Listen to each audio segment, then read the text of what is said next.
All right, guys, welcome to another episode of the Hoppy Craftsmen podcast. I am Chris. With me is Edward Gomez. Can I use my whole name? Yes, Jesus Christ. Edward Franchise. Franchise? Yeah, I am the Franchiser. franchise. Place would be nothing without me. Oh, man. I was a little distracted. I was trying to rip the giant Trevor's label off. It's never going to happen. It's actually, well, listen, it's smaller than it used to be. We're in the studio. We're back from a long weekend of punishing our livers. It's been a really long weekend of doing that. So super excited to be back in here, and then just drinking a beer 5 tonight, probably. Yes. Let's do something we normally never do. Let's talk about the beers we got. That's absurd. You go first because I'm still Okay. seeing if there's anything written under this label that I'm peeling away. Yeah, mine's just a certain general warning, so I'm not worried about that. I got the Dark Sky Rainy Days Hazy IPA, and according to Ed, I've drank this beer before. So Several times. yeah, which I would probably. If you checked it in on Untappd, you would know. I don't do that ever. I'm the worst. But you know, I like Dark Sky. I love the black cans I've been using lately. Yeah. Though it got me the one time because I thought it was a stout, and it was not a stout. So it really threw me off. And this IPA is in a black can, and it is definitely not a stout. So And it's not a black IPA either. no, yeah, it's not. So it smells good. Hopefully, I like it. Did I like Again, it? Did I yeah. like it? Then? Tell me how to feel. Did I like it previously? I, on the other hand, am drinking the Arizona 2023 women's collab with the Shop Beer Co. It's you said this was kind of misogynistic because it's in a pink It's in a can. bright pink can. Well, listen, maybe they just chose that. It was their idea. Well, is I mean- this a pink? This had to be a pink boots thing, right? So I would Yeah. assume that's. Why I mean, I the guess pink. that could be what it is. All right, I take my previous statement back. And as per the shop, it on the quote it has on here is just keep swimming, just keep swimming, just keep swimming, swimming, swimming, swimming. What do? We swim, swim. Dory from Finding Nemo. Oh, I thought that was from Frozen. We're We're gonna get sued down for 2 different things from Disney. Thanks. great. Cool. We had this. Where did we have this? This is a small festival in Arizona that happens once a year. Right, correct. Which is what we're here to talk about. Yeah. The recap of the Arizona Strong Beer Fest I know. I was 2023. Listen, it's Arizona Beer Week, not Craft Beer Week, too. It's kickoff to it. Right. Last year we had a lot of trouble with that. We still have a lot. The Royal Week Yeah. had a lot of trouble At with least that. we don't have stuff. to fuck up Indian Still Park by calling it Indian School Park. Yeah, that's true. We don't have to talk about that anymore. Perfect. Or Bellbank Park is not there. Those are not in the know. This year they moved it up to the Salt River Fields. Yes. You should know. It's like a stone's throw. Well, from listen, your I house. always want to call it Talking Stick Fields. So see, we have a new conundrum here. It doesn't sound like it. It's just Talking Stick Resort. And then Salt River Fields at Talking Stick, right? right. So it makes it even more confusing. Right. Really cool. Let's see. So that is what happened. The 18th of this last month. So one of the cool things that we talked to Andrew on the last episode about was that they did a pickup for VIP passes, and definitely last year they did, and we just didn't even know about that. We just completely missed it. So, Right. but this year they did it, and they were doing it at the fields themselves, right? And there was actually a baseball game going on. Yeah. It was the University of Tennessee versus the University of Arizona. So Ed got to live his sports fantasy dreams and drink craft beer from Arizona for Yeah. a night. It was great. Yeah. So I guess, first of all, thanks to the Guild for Yeah. once again inviting us and giving us passes to go to this shindig. Also, thanks to them for letting us give away a pass, or 2 passes. Which, if you didn't follow us on that, congratulations to Tim from Tempe. That's his Instagram name. That was I was like, I wonder where that guy's from. Oh, yeah. Yeah, he's not from Mesa. Oh, that's all right. Well, So congrats to him for winning, and hope he enjoyed it. yeah, I was hoping that we'd see them there. Yeah. But There was a lot of people there was a few people there. Right. So, and I also don't know what Tim from Tempe looks like, so I don't. That was going to be really the hard part, I guess. But there's that. Yeah, that's fun. Hopefully we get to do giveaways and stuff like that again. I would like that.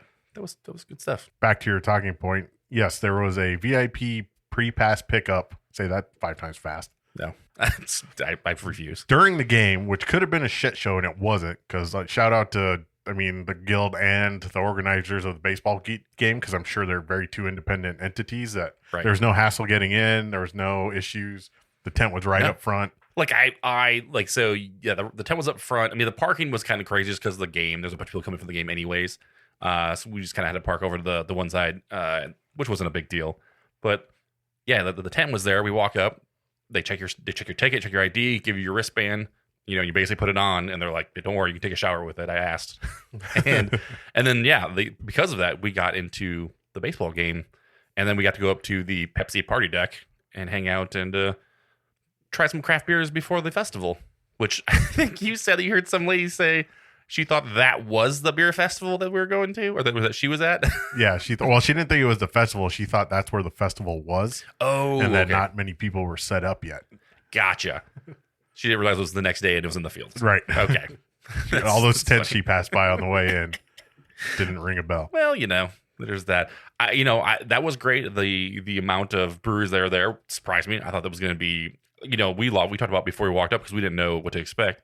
I thought it was going to be a couple tubs of beer in cans, and they were just going to like pour them into a sample cup and have you try it, and then you'd get the fuck out of there. Right, because there's been a couple guild events where, it's fine. They've had donated beer, and they just sit there and pour whatever is available, and that's what I was expecting. And I was 100%. Expecting more than that, and it was a mini... No, it was a mini beer fest. Right.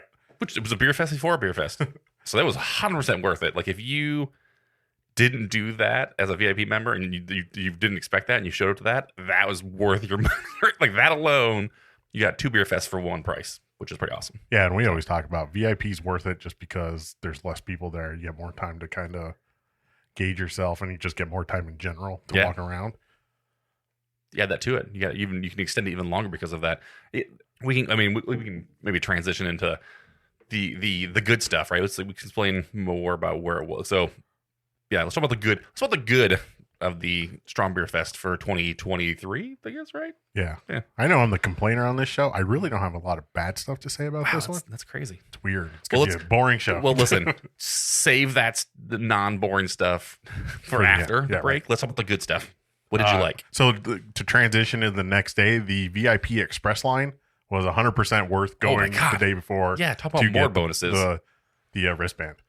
Because that line flew in. That VIP line was pretty long. And listen, if I paid for VIP and then I go sit in that line, I probably still wouldn't have been super happy about that. I mean, at other beer festivals with VIP, there was like 5 or 6 entrances they could go in, right? So a little more streamlined for them. So that probably was not the greatest in the world because it looked like there's only 2, but you still were in one line. So right. It seemed weird to me. So, And the line was a little misjudging because we got there obviously before they actually started letting people in, but as soon as they started letting people in, that express line was the express line was gone. Like we got in it and it just kept moving. It was basically you walk through to make sure you didn't have any explosives on you, and you basically were in the festival. Here's your cup. Here's your friggin' your tickets, and off you go. So that was real cool. So again, not that I want a lot of people to go to the VIP pickup because then it's going to become super crowded, and that express VIP line won't be so express, but. Right. If you're listening to the show, I want you to go. It's a benefit of being a supporter of the show. Right. Inside scoops. So I guess we can start off with, do you have any standout beers? Oh, man. Well, listen, Ed, I told you this before we were going to do it. I was like, I'm going to remember all these beers I this year. I'm going to take notes. You didn't take a single note. I didn't take shit, dude. I'm the worst still. There was a pickle beer we had. It was like from like 613. Patent 139. Patent 139. I know there's numbers. It's have their sticker and it's a building. So it looks really cool. They made a pickle beer. That was really good. It's probably the best pickle beer we've ever tasted. Yeah, we've tasted some terrible ones. The bar's not very high, but it's still better than most. Listen, it tasted like pickle juice with a little bit of beer in it. Like it was like a large picklebacker and a small shooter of beer. That was kind of the ratio, maybe like 2 to 1. And you know what the Patent 139 is, right? Is that for... We've talked about this on the show. Like for the knee pads and elbow pads for plumbers? The patent? What? Not padding. No, I have no idea. It's the avocado patent. Oh, is it? Oh, okay. Because it's the Haas avocado. That's he's like the grandson or great grandson. Oh, okay. So yeah, that makes sense. Because they also said they made an avocado beer, right? Right. Yeah, they didn't have it there though. No, so we couldn't try it. They had a pickle beer. So I didn't believe them. You're a liar. I can name my brewery whatever I want. Pickle beer was good. Couldn't drink a lot of it though. There's no way I could get really into more of that. Your surprising favorite was there, the Michelada beer from Thorn Brewing. Oh yeah, I was super excited they're there, man. I've been getting every time I met Trevor's and I see that 6-pack, I pick it up now just because it's good to have in the fridge. It'll last a good long while, and everyone, once in a while on a Sunday, you get up, crack one of those open, pour it, drink a Sunday morning beer. It's delicious for that. It's perfect. Though we had those back to back, and it was a lot of acid. Yeah, that was rolling around. So yeah, there was that. The shop, the one that you're drinking right now, I like that one. That was the collab. Collab was good. Yep, that's one of the first places we went to. Yeah, the candy bar who will not be named, Wren House. The Wren House, that was a good one. That was a good beer.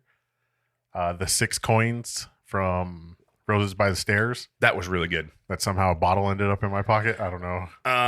Yeah, I have no idea. I don't know how it happened either. That Tamarindo. I mean, the sour brown. Every time we see Crooked Tooth, man, gotta try it.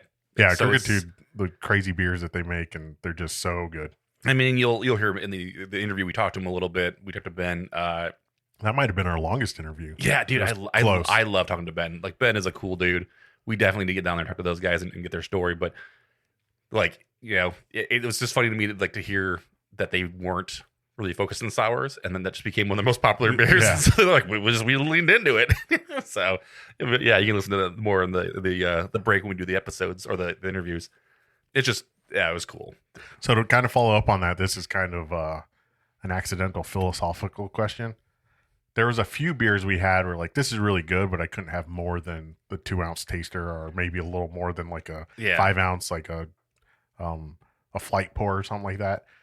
If it's a good beer, but you couldn't drink a lot of it, is it really a good beer?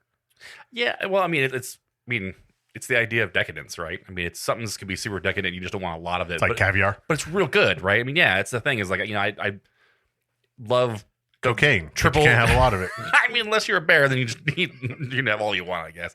No, like, I mean, I love, big, like smash burgers, like with like a bunch of cheese and thin patties and crispy and all this stuff. But it's just too much. I just can't. I'm not going to eat all that. That's just, it's too much, right? I watch there's like Instagram videos, and there's like, like the reaction videos to like food.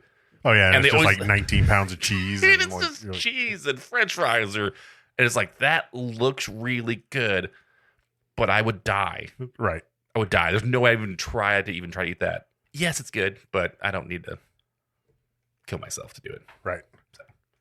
So. The spacing was good. I think it never felt crowded, even though there was a lot of people there. The one, well, listen, we can talk about that in the bad episode. I'm trying to save it for the bad. Yeah, the bad. I know exactly what popped in your head because it popped into my head too. So spacing wise, yes, overall really good. I think the wrestling ring might have been a little close to some places. Yeah, that one was a little weird, but other than that, there's plenty of room. There's plenty of room to get food. Like, that was super amazing. But you go to the food stuff, the food trucks, lots of room to get food. There's not like the line wasn't like out the door, and bathrooms were the same way. Once again, I think this is probably the 5th or 6th year where we've never stepped foot in the VIP area. I never go in there. We walked by it, and our buddy Paul was with us. He's like, "Oh, there's a VIP place. You go into the bathroom there." I was like, we forget it's there. Yep. It's totally forget it's even there. There's other. I mean, you really only get.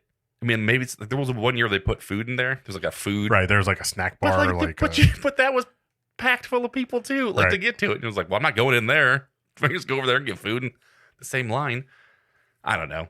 The bathroom thing, maybe. But that was a stupid people thing, because people were making individual lines instead of making one line. Yeah. So there was like 10 bathrooms and people were making 5 lines. And it's like, the thing, we can talk about this later. Yeah, I mean, talking to, people from, the brewers and stuff, like it felt like they really thought that the Salt River Fields crew put together really well. Like, they were like, the logistics of it was great. We basically got a menu ahead of time so we could choose from, so that was awesome, and they took care of all of it for us. Right. So that's cool, man. So for a place to it's like we talked about the Bellbank Park, Strong Beerfest probably wasn't the biggest event they had there that day, and I think this is probably the least amount of money for them. I think they felt a little bit more catered to at this one, at least. So, and I think that made everybody happier. Right. I know something they couldn't control, but the weather was awesome. Yeah, it was nice and breezy. If it wasn't breezy, it would have been hot and kind of sweaty, miserable, I bet. Yeah, but that breeze going all day long was awesome. Yeah, so thanks, Mother Nature, for that one. Yeah, props to her. So that was great. I love that. The location was, for I mean, for the most part, it was easy to get into, easy to get out. Right. You know, they had that big giant parking lot, and those people were on the money with their parking. Oh, yeah, they were shit, not dude. fucking around when we pulled in there. No, we pulled in, and they were like, "Yeah, you park here. Come forward 4 inches." Like, Right. I was like, "Damn!" And then the guy next to us pulled ahead too far, and he's like, "Back the fuck up!" Like he was like, "Keep going." I was like, "Wow, this dude is serious about that line on the ground." Which is kind of cool because you were confused. I think that you're saying, "Where's the VIP parking lot?" And I think I heard Andrew tell somebody there's not a VIP parking lot just because you get there so much earlier. Right. You're going to get the premium parking. Anyways, and there was enough of it. we parked all with- of it was close. I don't think there might have been like an overflow lot that maybe we didn't see because we were there. Yeah, maybe so early, but even if you had to park far out, it was kind of parallel to the festival, so you might have had to walk along the fence line a little longer, but still not that far. So that was good. They did a good job with that. the thing I liked was there wasn't a lot of timed releases. Yeah, I think it seemed, even we talked to the Wren House, and they were doing the same kind of thing, right? The time releases thing kind of has been fading away a little bit, and I'm glad because, listen, especially if like you're getting to a festival and it's only X amount of hours long, I'm not going to spend 35 of those minutes waiting for one beer in a line to try stuff at 1 o'clock. Right. Even more so, I forget it's 1 o'clock when it's 1 o'clock. I don't have timers on my watches. I'm not that kind of person. You had to get our assistant in here. We'll have her time stuff, or him, or whatever. They'll time us for us. Chris, Ed, it's time to go to the Yeah, that would be Whatever awesome tent. if we could get get that. a PA for us. Yeah, or There have you a go. line waiter for us. Somebody to go stand in line for us and then be like, "We're 2 people away." Yeah, we'll definitely not get hate for that. Don't worry. It's fine. No, of course not. We'll just give stickers to people. Oh, there you go. I'm trying to think what else is good. I mean, the food section was good. Happy there was more than one food truck. That was great. Right. It wasn't too far away, like at Bell Bank, where it was like you had to walk through this barren desert to get to the food trucks. Yeah, well, I think we had to leave to go get food trucks and then come back into the festival. Yeah, that's what it felt like. Yeah, it was like weird. Man, what else? It's just The shop setup was fucking amazing. That's why the wrestling ring was so crammed, because the shop took up like 200 square feet of just for their DJ. right. They had a DJ that hilarious enough. You listened to the last episode. They had a Subaru Yeah, just hanging out, man. There was a Subaru all kitted out with the shop gear stuff. That's the first thing we saw, and I just started laughing. Yep. We're like, see, told you, told you that's what it was. All right. Oh, Subarus everywhere. So that was awesome. Yeah, and then they had inflatable dinosaurs everywhere. And then even the best part was that I was telling you about the Be Fresh gear, and then Oh yeah, and then they're literally right next to the shop because they did a collab with the shop, which was like taco turtle, Taco Turtle, right? Yeah, which was pretty good too. Actually, it was like a horchata IPA. Yeah, and I hate horchata, and it was actually really good. It was not such on the sweet side of horchata, and there was enough of the IPA there to still kind of taste like an IPA, which was kind of cool. So it was a little weird balance, but it was good. I liked it. So take that and you're piping smoking. Right. Which we'll get into that and the negative things. Andrew was running around like with chicken with his head cut off, which we learned a long time ago not to try and talk to Rob or anybody in the guild on that day. No, they're too busy doing stuff. He had an orange vest on, so it was very easy to see him. Yeah, it was a high vis. They had a separate entrance for general admission, Right. which was interesting. Yes. So that was, I guess, a good thing. It didn't seem like general admission like took long to get in. Like usually there's like just like a big giant wave of people, but it seemed like it was a steady trickle of people. Yeah, it didn't seem like there was because we've been to festivals where it's like, oh, it's general admission. You feel this wave of people come in, and I didn't feel that. No, it just felt natural. It was great. Right. Felt so good. What else? I mean, straight into it. A lot of people brought good beers. It seems that maybe people have recovered a little more from COVID kind of stuff and holding back because, I mean, it's expensive. It's right. I mean, time consuming, and they weren't really putting out a ton of stuff because they didn't have the resources for it. It seems like breweries are a little more stable and they're putting out bigger and heavier stuff that were specifically for a festival. Yeah. Yep. 100%. Dug it. All right. Well, let's take a break. We'll go to the best part, the interviews. People who take the time out of their day when they're busy serving beer and doing shit to talk to us. Which is crazy. So yeah, let's cut to that, and then we come back. We can talk about all the negative things that Ed had in his mind earlier. Right. You had a couple. All right. And then the other things that just kind of make you go, what? Yeah.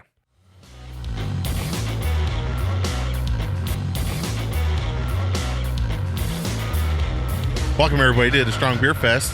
We're with our very favorite, most favorite, longtime favorite. What would you say, Chris? Yeah, long-time favorite. Just keep going. Most favorite.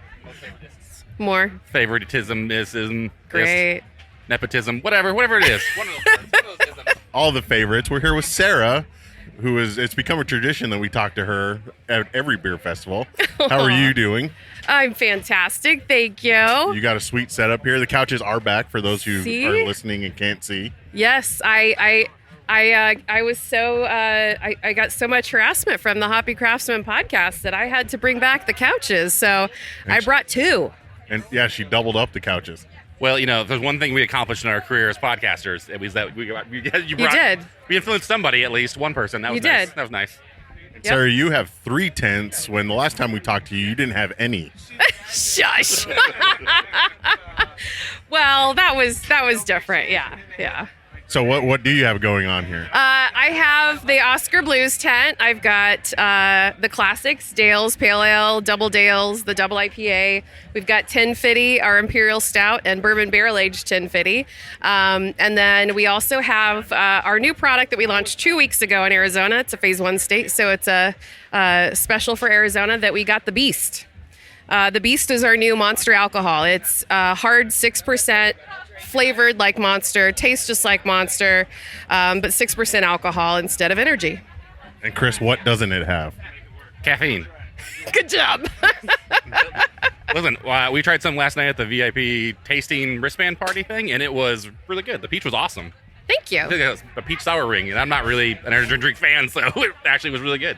They're yummy. So you're probably going to get busy real quick because there is a lot of VIP here. We're here during VIP It's great. time. Yeah, And last night's event was awesome. The VIP wristband pickup thing was a fun event. I'll say for anybody that's listening, next year you want to do this, it is 100% worth it to go the night before and pick up your wristband. One, for the event. The event was awesome to see people and see a baseball game was going on. And fun But- sampling. Yeah, and the sampling was great. But to get through the gate today, that express line for VIP was just nonstop. It didn't stop moving. That's Where the great. VIP one kind of was a little bit of a wait. So it was 100% worth it to go ahead of time. And it was an awesome Good. event. So Good. So we know you're going to get busy, so we'll ask brought you our help this questions. time, though. I know, you got a whole crew. You do. We expect a part of us booth next time, right, with Sarah? We want our own setup. We'll interview people here. We'll have them come over. We'll but- set appointments. It's fine. Our shtick this year is, do you know what are you familiar with Chat GPT? I am. So we generated questions for beer festivals based on that. Oh my God, so we're that's gonna ask awesome. you some of those. Okay, shoot. how do you educate your customers about your brewery and beers? I tell them the story about how we started in the 90s and how Dale's Pale Ale, our flagship, was the first craft beer ever canned 21 years ago this year. So we launched the Beast because it's Monster turned 21, and Dale's Pale Ale just turned 21 as well. That's awesome. Pretty wild, right? Yeah, that's a really cool good combo. Worked out really nicely for that. Let's see, what else we got here? What does the AI have for me? Can you share any tips or advice for homebrewers or those interested in starting a brewery? For home brewers, no, because that's not my forte. For All right. people starting a brewery, I think becoming one with the community is essential because you really need to make those connections, build those friendships, and those are the people that are going to help you out and be just invaluable resources for questions whenever you have a business that you're going to start. I mean, the Guild is a tremendous resource for starting a brewery, but the friends that you make along the way will help you avoid the pitfalls that they fell into when they did it. And they'll I mean, beer people are the best people. Everyone Yeah. tries to help everyone out. You know, the bar's raised and they all try to help everyone get there. Very cool. And then this is actually for just a normal attendee going to a beer festival. And I know it's early. Have you tried any beers today at the festival? I gone- tried mine. I haven't gone around yet. No. It says, what do you look for when trying different beers at the festival? What do I look for? I look for something that's unique. Obviously, I mean that's what a lot of us do when we come here. Right. Being in the beer industry, I'm fairly well versed on people's flagships and have tried a lot of their core beers. But it's fun to try something new, like a new brand that they've launched that I haven't tried yet. But yeah, I recommend for tips for festival goers: hydrate, drink water in between. That's important. It's really key. even though it's February, it's 75 degrees today, so it's going to be warm and beautiful, but hydration is good. And then read the menu in advance, because if you wait to ask people what they've got when you've got to the front of the line, everyone behind you is going to be pissed off. Very true. And there you go. ChatGPT doing it better than we do it, I guess. So Yeah, they're way better at asking questions. Well, as always, thanks for taking the time out of your busy day to talk to us.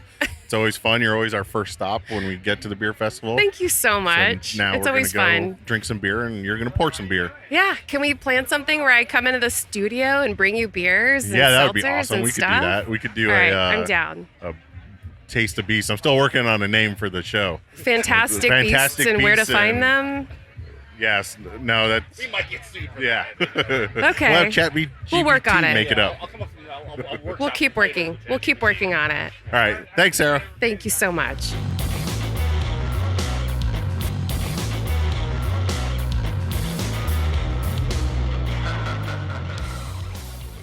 Welcome back, everybody. We're here with another guest at the Arizona Strong Beer Fest. Usually when we go to Wren House, it's Drew, who doesn't seem to be here. He's probably off gallivanting in Germany or Europe or somewhere. But we're here with somebody just as good. It's Allister. Hello. Hello. How are we, fellas? Good. Good. How are you? Very good. Very good. It's a great day, man. We Enjoying- talked a little beforehand. You like the layout. The weather's great. How would you describe this compared to last year? I think proximity is better for all.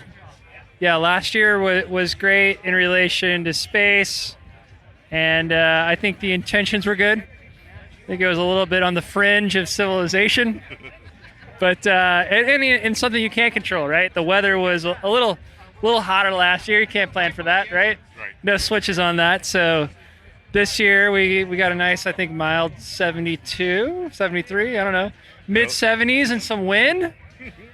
And a little closer to the epicenter of civilization, right? So we're doing good. Yeah, the turnout looks amazing. I mean, Yeah. we went to the wristband pickup last night, and there was quite a few people that went there and hung around there. So I think you're right. More people being in closer proximity leads to a better turnout. I think less, lodging planning, less of like, I need to get a hotel room. Based on last year's location, Right. More of I can lift home. Yeah, So yeah. it's a better location for sure. Yeah. So our theme for this round of questions for Strong Beer is: are you familiar with ChatGPT? I'm sorry. What is that? ChatGPT. Yes. So Not Chris, super familiar. I didn't create it. I didn't write it. you're not the owner. Oh, But damn it. yeah, I've heard All right, of it. thanks. Thanks Yeah. thanks. Interview's over. Yeah, gotta we were told wrong. go. Well, Chris generated questions for beer festivals off of that, so we're gonna ask you a few of those. I love this. Yes. Let's Okay, go. hold this now. Yeah. Okay. Can you talk about the beers you're showcasing at this festival and what makes them unique? Well, that's a fun question, Chris. Thank you. Thank you. The computer's doing your job now. I know. That's what we said. They do better than we are. Jeez. So most of these beers, I would say, are in the ethos of the original intent, I'd say, of Strong Beer Festival. So higher ABV stuff, and we wanted to highlight those stronger styles. So we have the triple IPA, which is our ongoing series, Wally. So that checks that box, right? Check. Yeah. I think it was packaged about 2 weeks ago, so fresh is always great, and we're pouring it, and I'm loving it. Guys did a great job on that one. We also have La Post Trace, which is our pastry stout series. This one's more of a candy bar series, so stout base, and then we put a lot of fun, good stuff in it to sweeten it up. And guys got to get your lips on that one. Yeah. All right. Yeah, go ahead. Whoa. No, I was gonna say. Well, that's kind of risque for Yeah, a podcast yeah. like this. And Yeah. Where's the family-friendly No beer podcast? brand name in that though. Yeah. No candy producer made that. It magically appered. Okay. And that's we fine. put it in the beer. I thought you meant the lips part. That's what I was referring to. Lips around it would be the. So here, the next. How was it? How do you approach trying and selecting different beers at a craft beer festival? How do we approach and choose the beers? So how do you? How do I Yeah. choose the beers? No. How do you choose beers that you try at the festival? Oh. Look around. I kind of go on a lot of brand recognition if I'm being transparent. Okay. and brand recognition based upon I know their beers to typically be of high quality. I've been itching around for the West Coast IPAs, so I've kind of been scouting those out. Okay. And that's what's been driving my decision making as of today. Yeah. Very cool. All right, let's see what we got here. How do you stay informed about industrial trends and new technologies in brewing? Oh, man. That's a softball. I figured a softball one. You're welcome. Yeah. I mean, I think there's lots of avenues on that. I think one thing that's been great about Wren House is we've always, well, not always, but we've organically grown the brand, and so direct consumer feedback is huge for us. And a lot of those platforms come from either just conversations within the tap room. Social media is huge, of course. And then you go to those larger platforms on publications, brewing magazines, and stuff like that kind of give the stats of where trends are going and stuff of that nature. And I think a collective of those avenues help drive our decision making. All right. Wow. Yeah. Wow. See? Yeah. Professional. Drew, if you're listening. There you go. I got. Yeah, let's see. One more here. Can you share any tips or recommendations for attending beer festivals? Make a list. Oh, wait, as a patron or as a supplier? The patron. Yeah, VIP, it's a little bit of a price point, but it probably justifies the value and the ability to try great beers that might be gone by the time general admission's around, right? More exclusive beers, lesser inventory available. So I'd always give that a recommendation. It allows you to kind of move around the space a little bit more freely, not as crowded at that point in time. So I think that's a potential good strategy. Other than that, just do your research, man. See who's there, see what beers are pouring. If you're into certain styles, make your list and then attack. Nice. Yeah. Use the maps. Yeah, use the maps. Maps are helpful. Yeah. We see a bunch of cans back here. Is that are you guys doing time releases today? Like, is that kind of what? We're trying a new approach today, and we'll see how it goes. We traditionally have done the time releases, but we have 5 barrel-aged blends today that are generally for our beer society, but today we're sampling them out. And once we get through one brand, we're throwing the next brand on. Awesome. So we're going to do it based upon demand today. Just see how it goes. Awesome, so yeah. Sounds good. Yeah. Well, hey, thanks for talking with us, man. Of course, man. Excited. I know we got something in the works with Drew to talk about the new location now with Tukey there, so we're excited about that. So. We are stoked about that. Yeah. We get a lot of questions, and that's good. So we're going to get those doors open. Yeah. Awesome. Thank you, sir. Cheers. Cheers.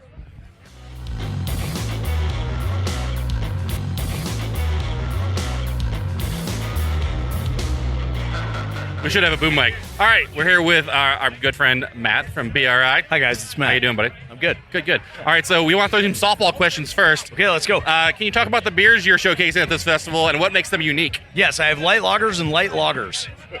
They're very unique for a strong beer fest. That's what makes it unique. So what we're doing here today is we decided that we're going to have our own festival inside of Strong Beer Festival. So we're holding the smallest light lager festival in the world inside of Strong Beer Festival. Wow, that is a very niche market. It's true. We got the corner on it for sure. You really do. You really do. Nailing it. How do you balance consistency and quality with experimenting and creating new beers? One more time. How do you balance consistency and quality while still experimenting with your beers? Oh, so that's all just about grind, man. So like all the clearly all the flagship beers, that is churn, keep making them. With the new beers, it's easy. Every new beer we do is experimental.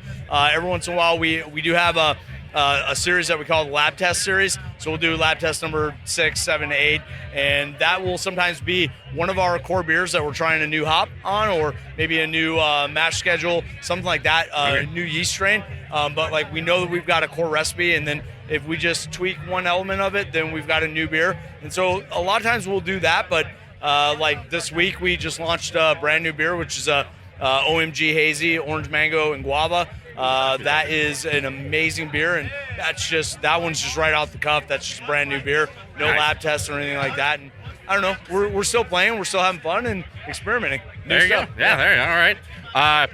Can you talk about your brewing process for one of your flagship beers and how it's made? It's not easy. Well, you see, first what we do is we we crush all of our grain, and then we mash it in with warm water. Do I need to do Brewing 101 right now?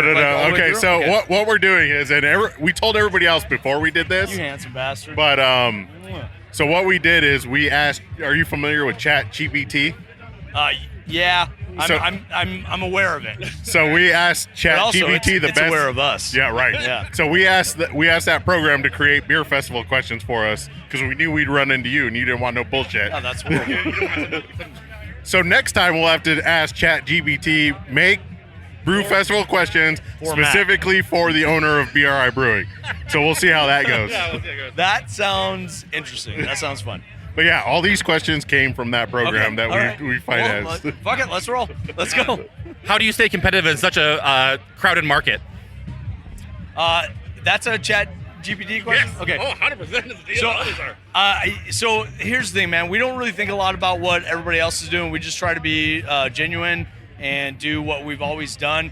If you look at BRI, I think one of the things is you see consistency and that we're genuine. And I think that's our whole thing. We're not trying to be competitive. We're just like in a big market that we're in right now. It's really just about being relevant, and the way you're relevant is with consistency and making good beer.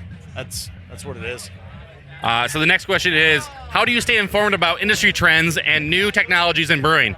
Like ChatGPT.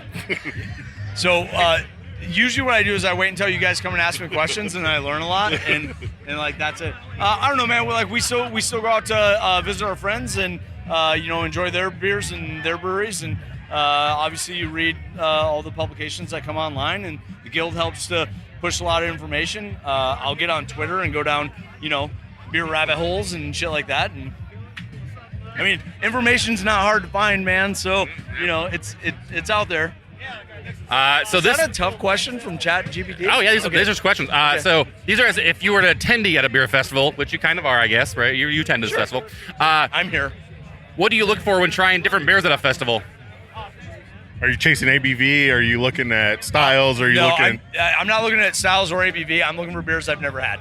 So this is a great beer festivals are a great opportunity to have a small sample of something you've never tried before, and I think that's the most interesting thing about a beer festival. I get ABV anywhere I want. If I want ABV, I'll just make a cocktail. I'll have a Jenny Tenny. I'm good, right? So I'm not trying to chase big ABV beers. Just like what's good, what's unique, what haven't I had. So this question's from me, so it's probably gonna suck. It's from NGPT. Yeah. What do we have to do next year to get street cred in cans? So we've Do I have been to come talking. volunteer to can it myself? We've been talking about doing street cred in cans for a while, and I think that the only thing that's holding me up is like our can art's important, our naming's important, our branding's important, and like I think I know what street cred looks like on a can, but I don't really like. It's not like so apparent that like I've got it on lock, and so I just want to make sure that if I put street cred in cans, I've got one chance to do a label, and it's got to be beautiful, right? It's got to be perfect. And so I don't want to put something out that I'm not like super stoked on, and then have to backtrack it and change it label or later. So it's just more of like I don't really know exactly what it looks like yet. So what you're saying is you don't want to put the description of street cred in ChatGPT and then give it to the art AI to design the label based off the information you gave. That is correct. I absolutely do not want to do that. Chris has done that. I have done that. My last question from ChatGPT is, I just put it away. I forgot. This is why we use computers.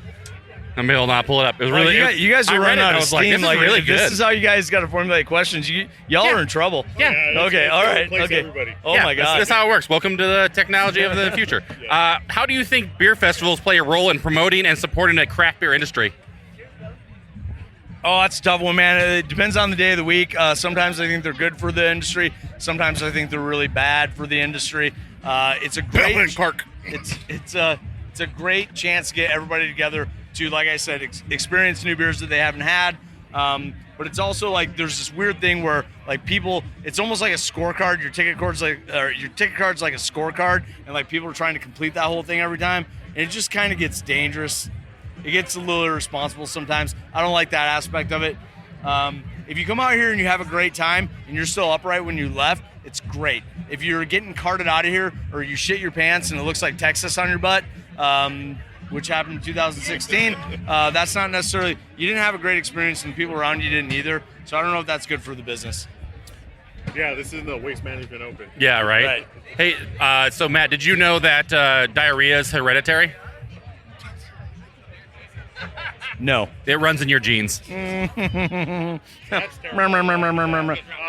Was that a Chat GPT joke? Yeah. Hey, Chat GPT, make me a joke about diarrhea. Okay, well, hey, hand the mic to Chris. We'll do it. You may do it. I'll do it right now. Well, we appreciate you talking to us because you are one of the few people and breweries here that come to have fun and treat it as a fun event. We appreciate that about you. We're always and having you, fun. and you take the piss out of it, which is always great. Listen, buddy, if I'm not having fun, why am I doing it? Do we have an official after party at BRI tonight? There's always the unofficial, official strong beer after party at BRI. They won't let me call it the official one. I should probably just start doing it anyways. Right, but, yeah. Ask for forgiveness instead of permission. Well, I mean, what's going to happen? Yeah. Yeah. It's okay. So you heard it here first. It's the official strong beer after party in the East Valley. Exclusive, people. Yeah. All right, thanks, Matt. You got it. Cheers.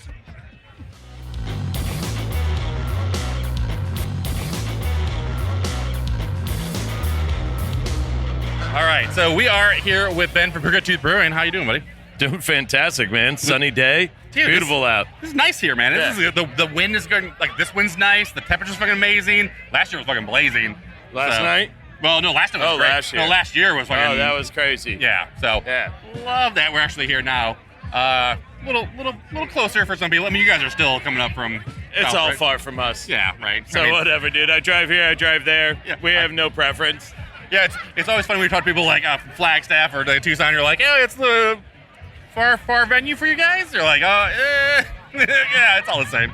Yeah, I love people from the valley. Like, oh, I had to drive from Gilbert. I had to drive from Paradise Valley. It's like people from Flagstaff and Tucson are like, fuck you. Like, It might Kick be rocks. just as far to Paradise Valley. that's true. But people are like, well, I mean, Bell Bank, and it's like, Yeah. I understand it's a long drive. It's a long drive if you're local to drink, but it's like people make the effort to come up from Tucson and Flagstaff. I mean, Right. You have Smelter Town, which is, I mean, there's like 6 people that live there. Yeah. They probably had to turn off the lights before they all came up here. These are all facts. I mean, for Yeah. us, it ain't bad. We got the 10 to the 202 to the 101. Yeah. Like, you don't even hit any back streets. It's Right. great. And they're widening. Yeah. They're widening the 10 right now too, right? Up Yeah, from you well, guys? it's all widened until you get to, what, that 587? Yeah, right. And then yeah. See how that goes. We'll see. It's great. Hopefully keep doing it. All right, so we got some really deep questions for you. Oh, man. All right. I'll get my emotional. Are you familiar with ChatGPT? What? ChatGPT? No. Okay, so ChatGPT is an AI. So you can ask it questions. Oh, and yeah, like auto fills Yeah, yeah. like essays for you. It could, yes. I heard about so this, what we yeah. did is we actually asked it to give us questions to ask people at beer festivals. Oh, all right. So this is a question that it spit back at me. Let's see All right. what the computers came up with. Computer, answer this. Can you talk about the beers you're showcasing at this festival and what makes them unique? Well, they're all one-offs, so Okay. that makes them unique. They're also some of our favorites. So I'm drinking Single Entendre. It's our West Coast IPA. It's about our 5th West Coast IPA since we opened, and we're really, really happy now with where the base of this recipe is. Okay. And now we can just continue to play with hops and just have some fun. We brought our Fooder Sour up, which is awesome to kind of showcase anything that comes out of the Fooder, because that takes time, and when you have Right. that time investment, you add 2 pounds of guava per gallon of beer. Fantastic.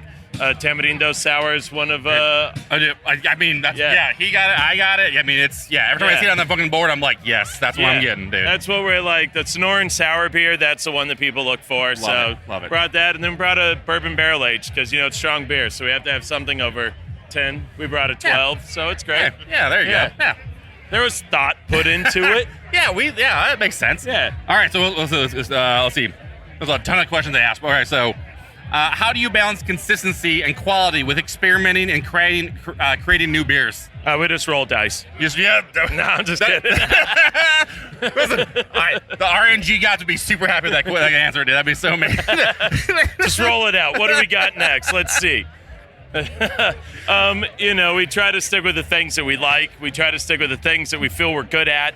And then we also just listen to the people that come to drink beers for us. Honestly, don't tell anybody, but I didn't even like sours whenever we opened this brewery. And then we made one sour, and people were like, "What are you making more?" And so we made another one, and then we made another one, and now somehow we've became this like sour entity of Tucson, and we're like, all right, cool, we'll keep making them. Now I have a great appreciation for them, but it's just like you listen to what people want too. It's a fortunate accident.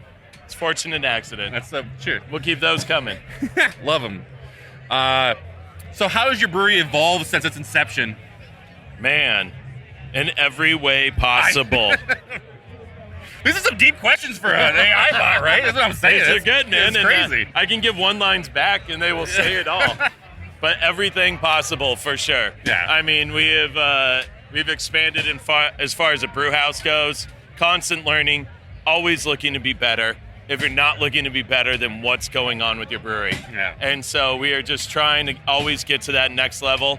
What's wrong with this beer? Let's break it down. Where are we missing our marks? What do we need to do to get better? I'm sure you had our beer when we first opened. I did. And you've had our beer now. And I hope it's a hell of a lot better.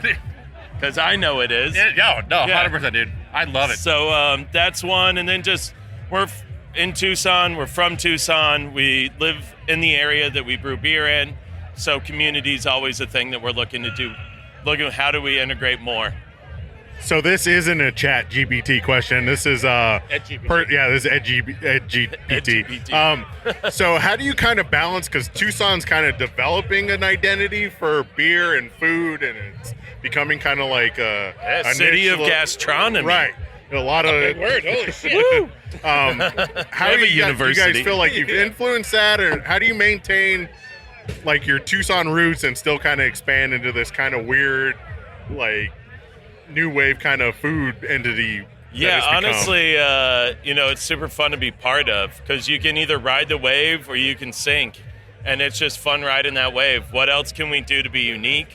What else can we do to have fun and push the parameters of what we're doing, as well as like just doing old style, consistent beers that are going to hit the marks. So yeah, it's a fun balance, but the food scene in Tucson just blowing up, and I love that.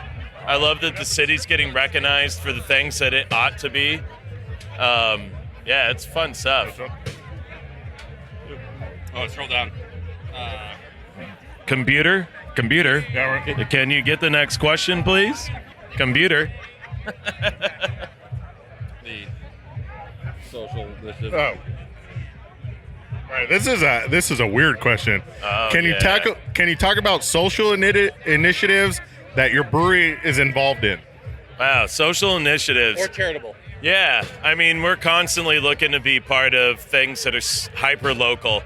We all think about these like fundraisers that we do as businesses and whatnot, and it's helping this like big umbrella of industry that is already like helping in so many ways. So we try to bring that way down. So we have a good friend that is part of the industry, also part of the music scene in Tucson, as well as just being a solid entity. And they ended up having surgery. They were out for like 4 months of work. So we just had a huge event for that person. This is a person in our community that we're directly having part of directly affecting. And that's heartwarming. You're seeing the person, you're knowing where the funds are going, you know it's helping it's a single mom with a kid, just out there doing the best that she can. So that was really cool. We're doing some stuff with another local, it's called the Empower Coalition. We just did a collab with, and they're doing some veteran, tonight it is. We always miss it because strong beer. But it's a beefsteak, and it raises money for veterans in Tucson. So another thing where it's like really hitting home. And that's where we try to keep our charitable funds going, try to be part of the community that's right here. Give us 20 miles around us, and let's call this home, and let's make it home. So you do things like beer festivals in the valley to kind of bring people to recognize, like, hey, there's stuff in Tucson, come see us. Like, what do you think you get from beer festivals like this? One, just being part of the guild's the biggest thing. They do so much for so many people in the craft beer scene, really behind the scenes that maybe you don't hear about, as far as medical conditions and help financially. They do things with support, as well as helping us out with laws and various things that are going on that maybe we don't have the time to look at. So I'm super appreciative of that. But on the other side, just getting how many people have came to our booth that's never heard of us before, and we've been around for 6 years. I love that. That's potential, and potential is amazing. Right. Yeah. So if we could just continue to build, get people down to Tucson. I know there's this like stigma about Phoenix, and sometimes I really appreciate how Phoenix views Tucson. But we actually embrace it, and we call Keep Tucson Shitty. And there's actually like shirts and hats that say this, and it's great. But if you wanted like a fantastic time, come stay downtown somewhere. You can hit up breweries, you can hit up local craft beer bars, you can hit up some great food, and you can never need a car. Just walk it all or hop on the light rail, and it's right there. It'd be a great weekend vacation. Right. Tucson does have a walking area as opposed to what people think in Arizona when it's 120. Tucson's a little cooler. Yeah. But you can still walk around downtown and it's amazing. And visit a lot of places. Yeah. That's all I got, man. We got anything else? I mean, Ben, thanks for talking with us, man. Dude, I appreciate all you guys do, man. Every time we see you guys at beer festivals, we're like, we have to hit you up. Got to drink your beer. Love talking to you, dude. Appreciate it. Really appreciate what you guys do for craft beer. One of these days we'll get down and talk to you. We're just, it's this guy. I blame him. I know. It's basically me. That's cool. All he has to do is bring the mics. Yeah, exactly. So, thanks, Jared. Appreciate it. Thank you, guys. Cheers. Appreciate you. Cheers. Thanks.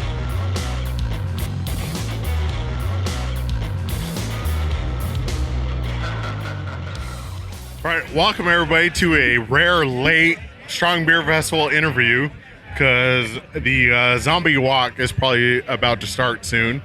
We're here with Jordan, formerly of all the great breweries in Arizona, who is currently at Roses by the Stairs. How's it going, Jordan? Things are going good, man. Happy to be back at a Strong Beer. First year for Roses, getting our name out there. Things are going great. Got some cool new beers for Arizona Beer Week. It's exciting. Feels good to be back down in Phoenix. So, are you familiar with ChatGPT? I've heard about it. You guys are just about to inform me about a little bit more about it. So, what we did is we asked ChatGPT to ask what questions should we ask at a beer festival, and it generated questions.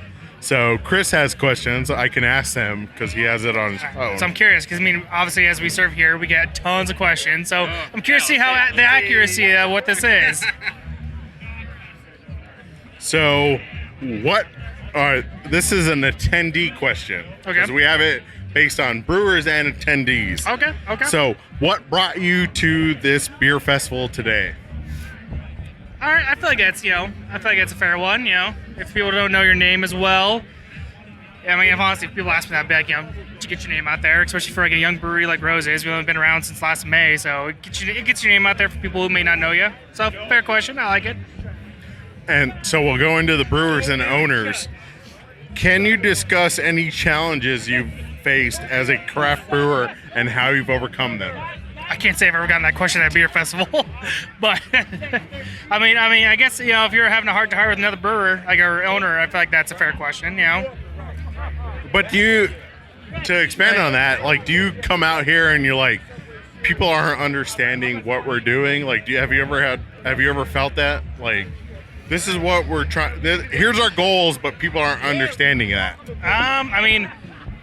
At a craft beer festival, I could probably see that because there's definitely a big portion of people that come out here. They're like, beer festival, let's get messed up. I don't know if I can cuss on this podcast or not. Oh yeah, you can. Cool. They come out to this festival like, let's get fucked up, And so it's like, and the point for us to be out here is like, hey, check out these cool beers, what we're doing, the effort we're putting into this, try them, come back to our brewery, drink more, and stay with us on this journey. So I feel like it's kind of, the crowd's split on that. So one question is, can you talk about the beers you're showcasing at this festival and what makes them unique? Oh yeah, that's totally a fair question. If only, do you want to elaborate on that? Yeah. No, don't just acknowledge the question. Answer it. All right. I could do that, but no. All right. No, I think that's a big deal. People come out here. A lot of people, either they really enjoy beer and they love to try new stuff and they're very curious about what's going on. People are just starting out in beer. They don't know much. They want to know more. And then there's people like, I don't drink beer at all. They're like, what do you have? And like today, lady came in, doesn't like beer. We have a Greyhound cocktail-inspired Goza. I'm like, give your hand at this. It should be reminiscent of a Greyhound cocktail. You'll enjoy it. It's a little different. It doesn't taste as, beery as some people would say, as other beers. So being able to describe these things to them, and what we use, what flavors they should expect, it's kind of the cool way to really expand the horizons of people who really don't know beer, and also expand the horizons of people that do know beer and they just don't know, maybe per se how you brew and operate. So, can you discuss any challenges you face as a craft brewer and how you've overcome them? Remember, this is coming from artificial intelligence. That's a fucking loaded question. You're like, I can't get fucking seals. I can't get valve covers. I can't get. So the question I'd ask would be like, so the transition from your last brewery to this brewery, what made you like? What was the change? Why the change of scenery? I mean, for me, it was some personal matters with our family. Me and my wife moved back down to Phoenix. I won't go, super. Yeah, into no, we don't. detail. Yeah, we don't go into it. But I mean, Yeah. it's more of the Like, is it that brewery versus this brewery, or is it be more of like? Yeah, I mean, really, I want to hear you say that I'm sad that I left the brewery that I was at, and I'm really excited for the brewery I'm currently at. But I mean, but truthfully, that's what it is. Like, I did love my time at Dark Sky. Yeah. I love those guys. I was sad to leave them, especially you were doing some awesome stuff up there with the new facility. I love the crew I worked with. I still talk to them all. But it's exciting to try something new. Experience something different. We're moving on to the next stage of our personal lives, and so we're moving down with that. I mean, I'm sure some people saw. I have the plans to open up my own brewery eventually. Which, it's like, we're trying to figure that thing out between me and my wife. There's a lot going on in the economy right now. Debating if it's the right time to do and pull that trigger and such, though. And the reason I'm at Roses is because I want another good brewery job. Right. These guys have heard great things. And just, something to keep me in the industry. Obviously, keep bills paid. Yeah. And just, something to keep going as we're trying to figure out our next step in our lives. And Roses was just the perfect fit where it fell together and, Yeah, I mean, that's kind of like the thing is like, and people have, maybe they follow the podcast, or at least us in general, like I enjoy like following people's like brewing careers and see where they're going and understand why they're doing it and the the idea that people are like trying to grow, they're trying to get to a place that they can do more stuff and figure out more things and sometimes like a move is going to be more of a it's a lateral move, but you're going to grow a lot more when you're there, right? You have more freedom, you can do more stuff, you can brew more things, and it's really cool to see that kind of stuff. I mean, I love it, and the handful of brewers that I know, I include you one of them, and I love when I see that stuff. And so, like I said earlier, we talked. I was like, I've had a lot of Roads by the Stairs stuff, and Trevor's with Trevor's, and I was like, this is really, really fucking good shit, dude. And now you told me that, I was like, it just clicked. So I mean, it makes sense that you're out there. So Yeah, no, I mean, I love that you're there. That's super cool. I love to see you guys people growing and getting more things. So yeah, and 100%. I mean, yeah, you can learn a lot going from brewery to brewery. It's different experiences, different people, techniques, knowledges. Like, you share everything with the people you brew with, and like, going from Dark Sky, which is a team effort, we all work to produce what we try to produce, production, growing into which they're now with Quail distribution. So it's like it was a growing brewery. That's a whole different concept to learn. I've been that concept before when I was at my time with Motherhood, running that kind of distro game. But Roses, it's cool. It's different. We're running our own setup. We're trying to produce our beers. We're getting off the ground, trying to figure out our flagships and the identity of Roses as it is. So it's just it's a whole different management system. And I just hired a assistant brewer because it's a lot to run all that solo. So you've been at a couple of the, I would say, the top 10, if not top 5 breweries in Arizona. How do you stay competitive in such a crowded market? The best way to stay competitive is keep up on current trends, new brewing techniques, new resources, new hops, new grain. Like right now, so some of the beers we have are 10 buzzwords. It's brewed with Mega Machueca, new hop variety from Freestyle Hops, which everyone. Yeah, the only thing that was missing from that was Galaxy. I know. That was the only. That was the only buzzword you were missing. that was awesome. Well, yeah, I mean buzzwords. in there, but other than that, yes. Check. Yeah, so I mean it's a brand new hop varietal mixed with Phantasm, which is one of the new hot, trending hops right now. So it's Machueca pelletized with Phantasm to create a unique sensory experience. We use that in the beer, along with Mosaic Incognito, which is a basically super dense hop oil. Then hop to Citra, hop to Nelson CGX, which is the cryo variation from Crosby. It's like it hits all of the it gets people excited. There's so much going on there. But Listen, all the buzzwords for Yeah, sure. exactly. It's all the buzzwords. It's all the buzzwords. It's a very fitting name to a very fitting beer, for sure. That's just how it works. Yeah, and like myself personally, I'm listening to podcasts, I'm watching videos, I'm talking to other brewers. Like, you have to just keep researching or keep looking up and seeing what's coming up. Diving into grain research. We're working with local graineries and trying to see how that works with our beers and what styles we want to brew with them. You just have to keep. You can't say you'll become stagnant if you don't keep looking up what's new and trying to improve and change and challenge yourself. So I would say our next goal is to figure out how we can use Chat GPT to create a beer, market a beer, and brew a beer. Is that something you'd be interested in with a low-level podcast? I mean, so I don't know much about it. You guys are kind of just informed me a little bit about it. This flag is trying to get all over you.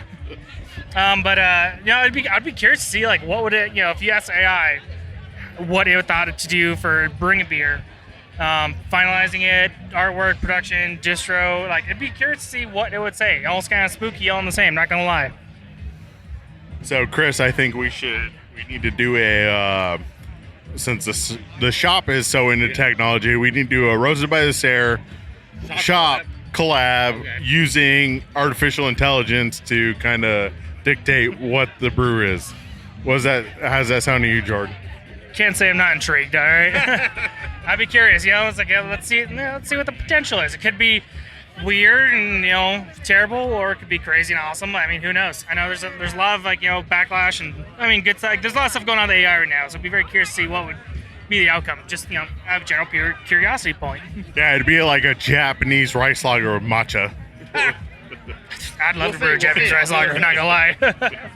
So, thanks, Jordan, for visiting with us. I know it's late in the festival. Usually the zombie walk starts right about now. Yeah, last call is in about 30 minutes, and then last pour is about another 35. So. Right, so we all need to get the hell out of here. Yep, about to go check my booth in Seattle. All right, thank you very much. Yeah, good talking to you guys.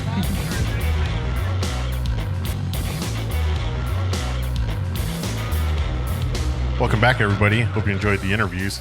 Hopefully they came out well when we edited this. Yeah. Who knows? I dropped the recorder a couple times. We tried to record next to the shop DJ.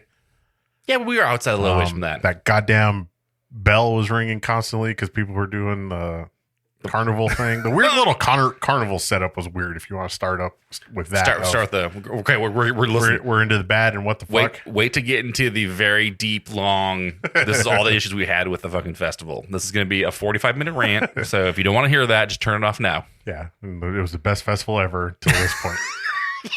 Yeah, because there's that lady walking around on stilts and like. Oh yeah, I did see her. Yeah, it makes it. I'm like, I didn't see her doing any fire eating though, so that would have been more impressive. Yeah, that would have been cool. But we are drinking new beers for the second half, and I'll say this: you know what? Okay, so we're gonna do good, bad. You beer first. Beer first. Okay, beer. I'm drinking. I think it's Sirius. Yep, that's from Sirius. Pueblo Vita. Hmm. It's a hazy IPA. Wow, go figure. And there's all these lines in blank space, and Trevor's put the fucking label right over the information. I think that's also where their barcode is for their can. It's bullshit. So they put it over there so that way they don't scan the barcode on accident. Yeah, but still. Yeah, well, still, fuck them. It's a minimalist can design, and the label is right over where. I know. Look where mine is. It's down low. It's ridiculous. Because where the barcode is. Yeah, it's for the people that work there, man. That's how it works. What are you drinking? I'm drinking what did I say? Infinite Galaxy, a Galaxy hopped IPA from Pipeworks. It's like a weird fucking like sea turtle floating through the sky with a castle on its back. It's pretty fucking cool looking. Yeah, it's very acid trippy. It's a world tree on the back of it. It's cool. Sweet. It's kind of like the Stephen King. Cthulhu? No, it's the Gunslinger. It's the freaking Dark Tower series. Oh, Dark Tower, yeah. There's a turtle on its back. The whole world on its back, Dad. That's a whole mythology. Yeah. Not really specific to Stephen King. That's our different. He has in his books a lot, but right. we that's a different podcast.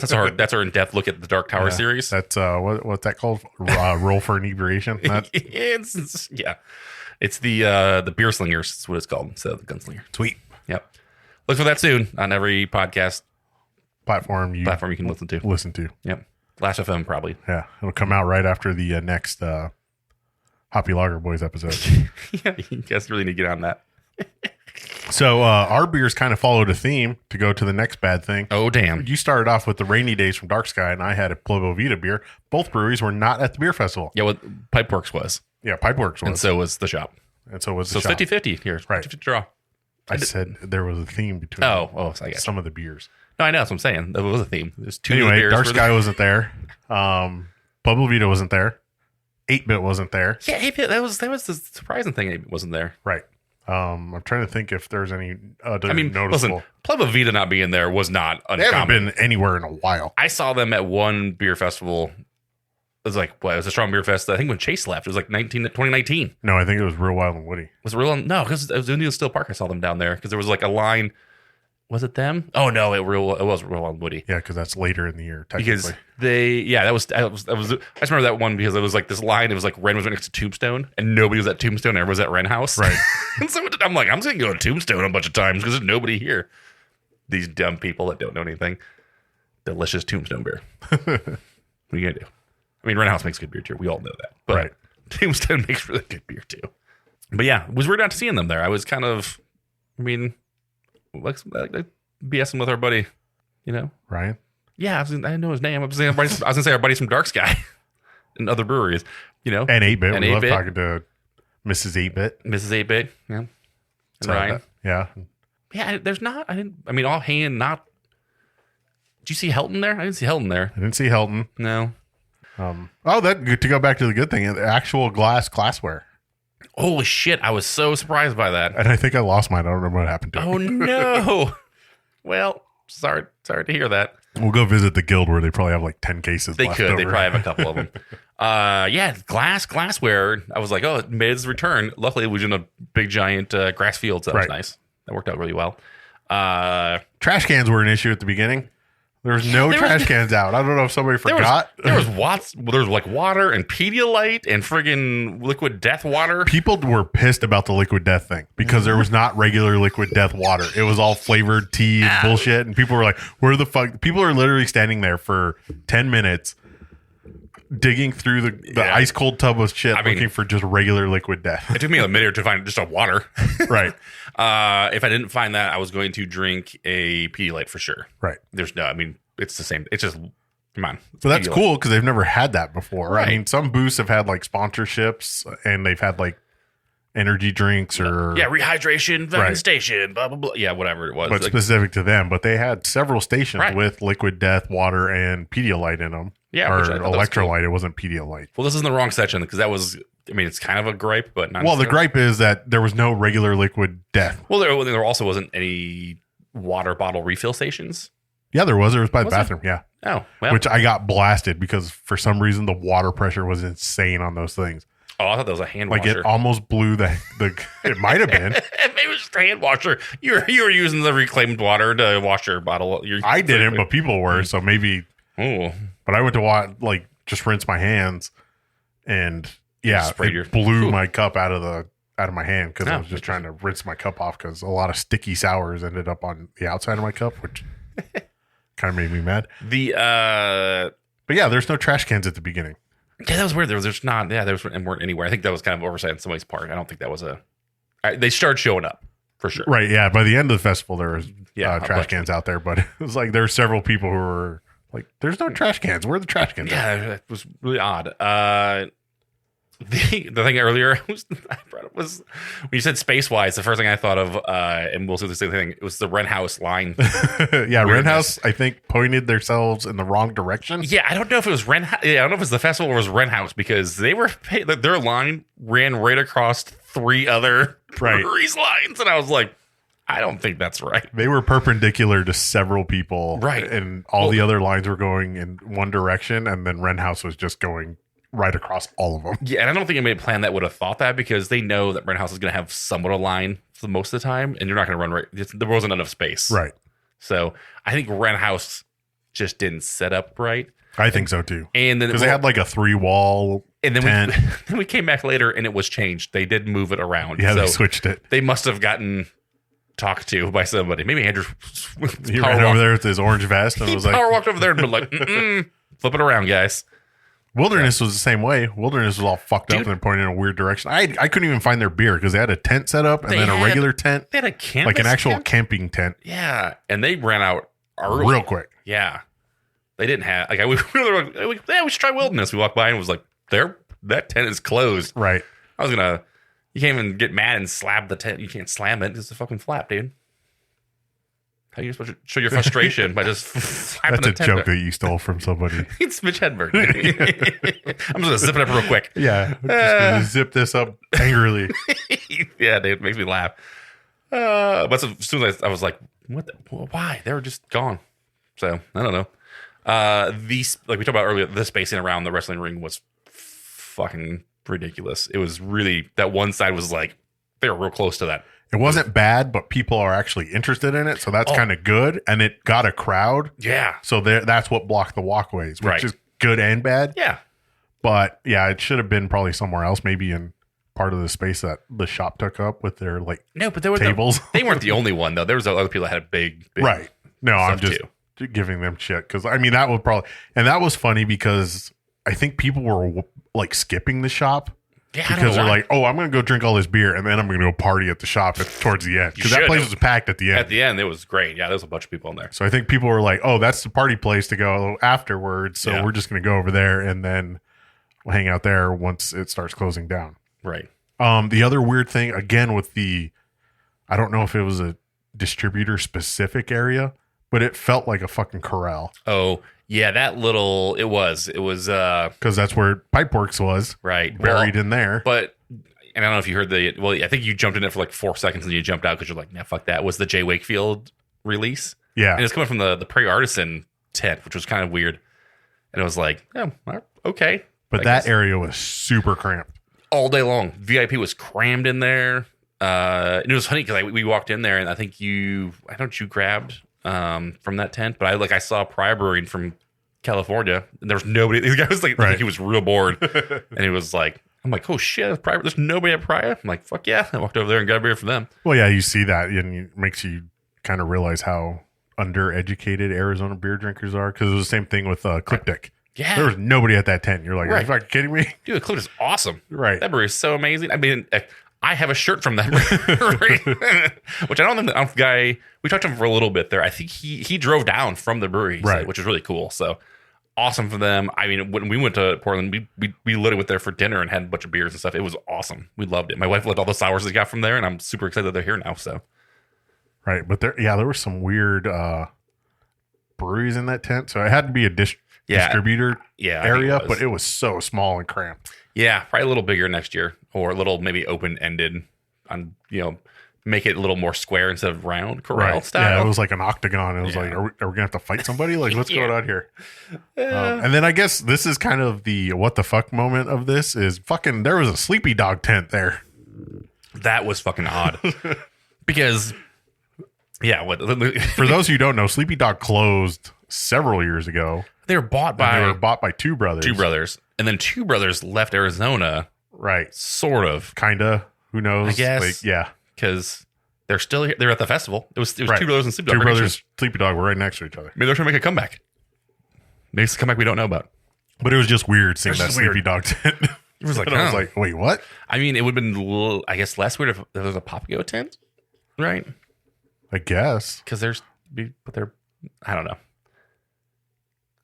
gone but not gone. Who knows? All right. Well, yeah. I mean, really, overall, my overall sense of this festival was good. Everything they seemed positive. Everybody that we talked to there had a really good time. They all had great things to say about the place.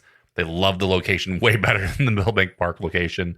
And we said it multiple times that there is a festival for that location out that way. It's just not Strong Beer Fest. Right. But yeah, overall, I'd say like it was probably one of the best strong beer fests we've been to in a while. Yeah, 100%. Yeah, I think It didn't seem like anybody was too hammered. I mean, we left relatively close to last call, right? Yep. No, I mean, we were. We had no trouble getting out of there. Well, I think on the way out, we all had to hit the restroom, and then I was hanging outside, and a cop walked by and was like, "Hey, you guys got to keep moving." And I was like, "I'm waiting for people." He's like, "All right, got to keep moving when you're done." And I was like, "All right, cool." That was the thing I kind of missed too, is that the Scottsdale PD or the Tri PD went there to give breathalyzer to everybody. Oh yeah, that was cool the year they did that. Yeah, it was how really drunk funny. do you think you are? Yeah, I think It's you should drive.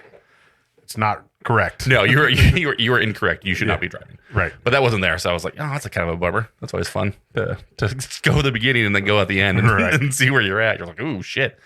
So yeah. Oh, the last thing I will say about the negative, and this is more on people than the actual festival, fucking smoking. Oh yeah. There needs to be a cigar like lounge area. Get one of the local cigar shops to sponsor like Churchill's or somebody. Or, or Trevor's. Puro cigar bar. Trevor's do it. Yeah, Trevor's like show up and have like a cigar smoking area. Right. Because it's if you're walking around the festival, fine. Because I enjoy a cigar every now and then. Yeah. I don't want to go to a beer festival and smell cigar smoke. Constantly. Fucking people standing right next to beer tents. Like, one, I'm sure the people pouring don't want to smell it. Yeah. And two, people drinking beer don't want to smell it. Go fucking stand in the middle of the field somewhere and smoke your cigar. Yeah. I think that. Yeah, I agree with that. I think it needs to be. And then the people smoking Somewhere. cigarettes is like, it's fine, but don't walk up to somebody pouring a beer with a fucking cigarette hanging out of your mouth. Right. Be like, yeah, I want this beer. And it's like, fucking eat dicks. Go somewhere else. Like, nobody wants to stand in line with you smoking a cigarette. Right. Oh, and the big news coming out of that, if you looked at the back of your tickets, your little Wait, what? 1-for-1 tickets, your drink tickets, Okay. which a lot of people weren't very good at that. I'll say that right now. There wasn't a lot of places to put tickets. Yeah. But I guess I won't complain on that, but I'll complain on that to be a good citizen. All right. Yeah. On the back of your ticket stub thing, it said Real Wild and Woodsy in Flagstaff. Yeah. So we need to get the 411 on that. Let's get Andrew back in here. Yeah. In the studio, and we'll talk to him about it. So excited. So yeah, we'll dig into that because that could be interesting. So I think maybe we could do something next year where we could do like a media pass pickup. That would be fun. Oh, like when people pick up their Like instead of a VIP pickup, we could do like a media pass pickup. Because that's how I met you guys, was at that it wasn't beer festival. Oh, the related, Loggers and but Bloggers? Yeah, the Bloggers Logger that Goldwater released. yeah. Like that's what, so that I think that would be kind of cool. So Rob, if you're listening, if we could set something up with a brewery or like a bottle shop, and maybe we could do like a media pass pickup before There you go. Strong Beer Fest or any other festival. And then I think we should sponsor, because another, to go back to the negative, is a lot of females were complaining that there was no toilet paper in the bathrooms. Oh, was there really not? Yeah, Okay. there was a toilet paper shortage. Go figure. I think we should give away toilet paper at Beer Festival. We'll put a sticker on it. We'll put on a necklace with one pretzel. Yeah, we'll make toilet paper necklaces and we'll hand them out to the females, and we'll call it our lowbrow leisure suit or something. Yeah, they're. I like it, Ed. All right, we got to make some I custom. got ideas. Yeah, Custom. Make a toilet paper holder and just maybe Nate can print us like a toilet paper holder with grape whistles in the center of the giveaway. All right. Perfect. A whistle toilet paper holder for the females at beer festivals. We could probably sell that. We won't get any crap for that. Don't worry.